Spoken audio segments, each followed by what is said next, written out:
नमस्कार दोस्तों, स्वागत है आपका हमारे चैनल पीके गुरुजी में। आज के इस वीडियो में हम मैथ का एक सवाल डिस्कस करेंगे। तो जिस सवाल की यहाँ बात करेंगे, चलिए उसको शुरू करते हैं। तो प्रश्न जो हमारा है पहले उसको देख लेते हैं।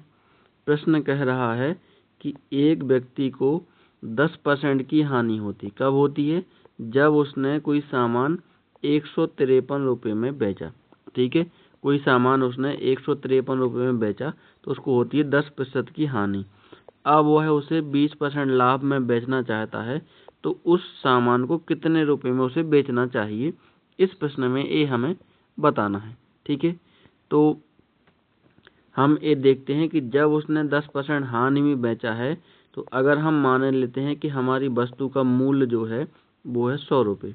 ठीक है, अगर वह 10% हानि में बेचेगा तो कितने में बेचेगा? 90 रुपये में बेचेगा। और उसको चाहिए क्या है? उसको चाहिए है 20% का लाभ। ठीक है, अब 20% लाभ है तो कितने में बेचना चाहिए? 120 में बेचना चाहिए। इतना क्लियर हुआ।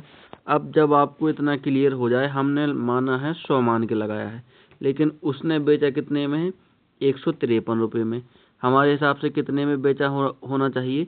90 रुपये में। तो हमने आपको एक सूत्र बताया था कि जो दिया गया है उसका देना है भाग। तो हमें दिया क्या गया है कि 10% हानि में बेचा। ठीक है, यानी ये 153 में हम 90 का भाग लगाएंगे, और जो पूछा गया उसका करना पड़ता है गुणा। पूछा क्या गया कि 20% लाभ पाने के लिए कितने में बेचना चाहिए? तो 120 का करेंगे हम गुणा। ठीक है, तो कैसे लिखेंगे? हमको दिया गया है 153। ठीक है, 153 क्या है? 10% हानि में बेचने के बाद के पैसे हैं, और हमने हानि में 10% बेचा था 100 मान के, तो हमारा कितना आया था? हमारा आया था 90। ठीक है, अब उसको जो पूछा गया उसका करना है गुणा। पूछा क्या गया है कि 20% लाभ पाने के लिए कितने में बेचना चाहिए? तो 20% लाभ पाने के लिए हमने अपने 100 के हिसाब से निकाला था, तो कितना निकला था कि 120 हमारा आना चाहिए। अब हम इसको सॉल्व कर देंगे। एक जीरो से ये जीरो कट जाएगा, 9 से इसको काटेंगे तो जाएगा 17 बार, क्योंकि 17 नम्मा होता है 153। अब 17 गुणा 12 करना है, तो 17 का 12 में करेंगे तो 17 दूनी 34, 17 एकम 17 और 3 20। कितना निकल के आ गया?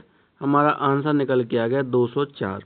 ऑप्शन में देखेंगे तो सी नंबर पर 204 लिखा हुआ है, यानी 204 इसका बिल्कुल करेक्ट आंसर होगा। ठीक, तो जब ऐसे सवाल आए आपके सामने तो आप 100 मान के लगा लें, और इसके लिए जो सूत्र होता है वो आपको बिल्कुल याद रखना है कि जो दिया गया है उसका भाग। ठीक, जो चीज़ हमको दी गई है उसका हमको 100 मान के भाग लगा देना है, और जो पूछा गया है उसका करना पड़ता है गुणा। तो हमें उसका गुणा कर देना है, हमारा आंसर निकल आएगा।